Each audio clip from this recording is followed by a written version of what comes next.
हिमयुग एक ऐसा युग था जब पृथ्वी की जलवायु आज की तुलना में बहुत अधिक ठंडी थी, जिसके कारण ग्लेशियरों का विस्तार हुआ और अधिकांश भूमि बर्फ से ढकी हुई थी। और ऐसे परिवेश के दौरान ये सभी जानवर पनपे थे।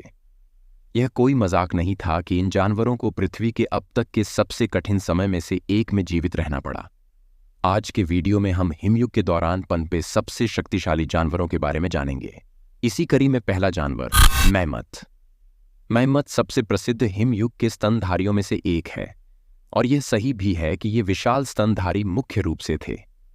प्लेस्टोसिन महाकल्प के दौरान यूरेशिया और उत्तरी अमेरिका के उत्तरी क्षेत्रों में पाए जाते थे। मैमथ अपने लंबे झबरा बालों के लिए जाने जाते थे, जिससे उन्हें प्लेस्टोसिन की ठंडी जलवायु के अनुकूल होने में मदद मिलती थी। उनके बाल को गर्मी बनाए रखने और प्रदान करने के लिए अनुकूलित किया गया था। मैमथ आकार में आधुनिक हाथियों के समान थे, जिनमें वयस्क नर लगभग 9 से 13 फीट लंबे होते थे। उनके बालों के अलावा मैमथ के पास अन्य अनुकूलन थे, जैसे कि उनके मुरझाए स्थानों पर वसा का एक कुबड़ और गर्मी के नुकसान को कम करने के लिए अपेक्षाकृत छोटे कान। उनके पास लंबे घुमावदार दांत भी थे, जिसकी लंबाई में 4 मीटर तक बढ़ सकते थे। इन लंबे घुमावदार दांतों का उपयोग वनस्पति को तोड़ने के लिए, खुदाई सहित विभिन्न उद्देश्यों के लिए किया जाता हो। दूसरा जानवर विशाल ग्राउंड स्लॉथ। स्लॉथ का एक समूह था जो हिमयुग के दौरान रहते थे। मुख्य रूप से अमेरिका में पाए जाने वाले जीवाश्म साक्ष्य से संकेत मिलता है कि वे उत्तरी अमेरिका से लेकर दक्षिण अमेरिका तक विस्तृत वातावरण में रहते थे। जैसा कि नाम से पता चलता है कि ये स्लॉथ अपने आधुनिक रिश्तेदारों की तुलना में बड़े पैमाने पर थे। कुछ प्रजातियां 6 मीटर या उससे अधिक की लंबाई तक पहुंच सकती थीं। लेकिन इतना ही नहीं, मेगाथेरियम जैसी कुछ विशाल ग्राउंड स्लॉथ प्रजातियों में अपने पिछले पैरों पर खड़े होने और चलने की अद्वितीय क्षमता थी। इस अनुकूलन ने उन्हें पेड़ों में उच्च वनस्पति तक पहुंचने की अनुमति दी, जिससे वे ब्राउजर के साथ साथ चरने वाले भी बन गए। उनके पास बड़े घुमावदार पंजे भी थे, जो लंबाई में 30 सेंटीमीटर तक पहुंच जाती थी। इन पंजों का इस्तेमाल संभवतः आत्मरक्षा के लिए किया जाता हो। तीसरा जानवर मेगालोडन। मेगालोडन को वैज्ञानिक रूप से कार्कली मेगालोडन के रूप में जाना जाता है। मेगालोडन शार्क की एक प्रजाति थी जो हिमयुग के दौरान पानी में रहती थी। दुनिया भर के महासागरों में गर्म तटीय जल से लेकर गहरे अपतटीय क्षेत्रों तक मेगालोडन के जीवाश्म अंटार्कटिका को छोड़कर सभी महाद्वीपों पर पाए गए हैं। यदि यह इसके व्यापक वितरण का संकेतक नहीं है, तो मुझे नहीं पता कि मेगालोडन क्या है। इसके आकार के अनुमानों के अनुसार यह बहुत विशाल था, लगभग 15 से 25 मीटर या उससे अधिक। इसने इसे सबसे बड़े जीवित शार्क व्हेल शार्क से भी बड़ा बना दिया। मेगालोडन की सबसे विशिष्ट विशेषताओं में से एक इसके विशाल दांत थे। ये दांत 6 से 7 इंच तक पहुंच सकते थे, जो उन्हें शिकार करने और कुशलतापूर्वक काटने की अनुमति देता था। चौथा जानवर ग्लाइप्टोडोन। ग्लाइप्टोडोन बड़े भारी बख्तरबंद स्तनधारियों की एक विलुप्त प्रजाति थी, जिसे ग्लाइप्टोडोन्स के रूप में जाना जाता था। ये जानवर आधुनिक आर्मडिलो से मिलते जुलते थे, लेकिन अपने तरीके से अद्वितीय थे। वे प्लेस्टोसिन महाकल्प के दौरान रहते थे। मुख्य रूप से दक्षिण अमेरिका में, विशेष रूप से अर्जेंटीना, ब्राजील, उरुग्वे और वेनेजुएला में ये जीव बड़े पैमाने पर थे। वे 4 मीटर या उससे अधिक की लंबाई तक पहुंच सकते थे और 900 किलोग्राम से अधिक वजन के होते थे। हालांकि ग्लाइप्टोडोन की सबसे खास विशेषता थी इसका मोटा बोनी कवच।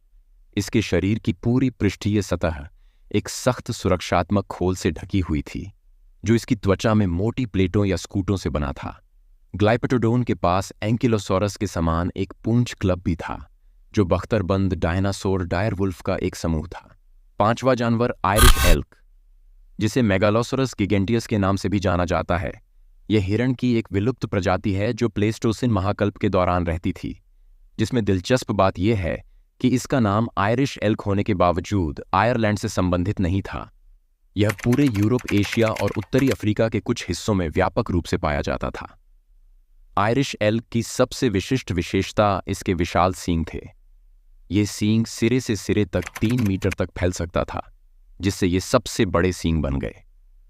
किसी भी झांत हिरण प्रजाति में कई दांत या शाखाएं होती हैं, जो एक विस्तृत और दृश्यात्मक रूप से आकर्षक प्रदर्शन करती हैं।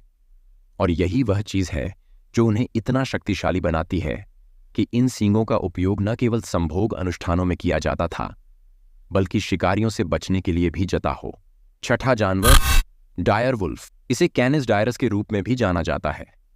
भेड़िए की एक प्रजाति थी जो उत्तरी अमेरिका में हिमयुग के दौरान रहती थी। भयानक भेड़िए अपने आधुनिक रिश्तेदारों की तुलना में बड़े और अधिक मजबूत होते थे। वे आमतौर 1 मीटर लंबे होते थे और उनका वजन 45 से 70 किलोग्राम वजन के बीच होता था। भयानक भेड़ियों को इतना शक्तिशाली बनाने वाला तथ्य यह था कि वे सामाजिक जानवर थे जो झुंड में शिकार करते थे। बड़े शिकार को मारने के लिए झुंड शिकार एक अत्यधिक प्रभावी रणनीति हो सकती है और यह शिकार और रक्षा दोनों में सहयोग की अनुमति देता है। लेकिन भेड़ियों के पास एक मजबूत दांत भी होता था जो उन्हें अपने शिकार को पकड़ने और फाड़ने में काम आता था। सातवां जानवर, अमेरिकी शेर। अमेरिकी शेर बड़ी बिल्ली की एक विलुप्त प्रजाति थी जो उत्तरी अमेरिका में प्लेस्टोसिन महाकल्प के दौरान रहती थी। दिलचस्प बात यह है कि यह वास्तव में शेर नहीं था जैसा कि हम आज उनके बारे में सोचते हैं, लेकिन इसके आकार और दिखने में कुछ समानताओं के कारण इसे अमेरिकी शेर नाम दिया गया था। वयस्क अमेरिकी शेर लगभग 1 मीटर ऊंचे खड़े हो सकते थे और अपनी पूंछ सहित 9 फीट उससे अधिक की लंबाई तक पहुंच सकते थे।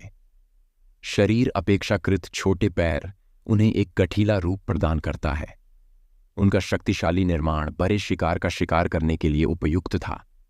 उनके बड़े आकार और शक्तिशाली निर्माण ने उन्हें दुर्जेय शिकारी बना दिया, जो बाइसन, घोड़ों और यहां तक कि विशालकाय जानवरों सहित विभिन्न प्रकार के बड़े शिकार को मार गिराने में सक्षम थे।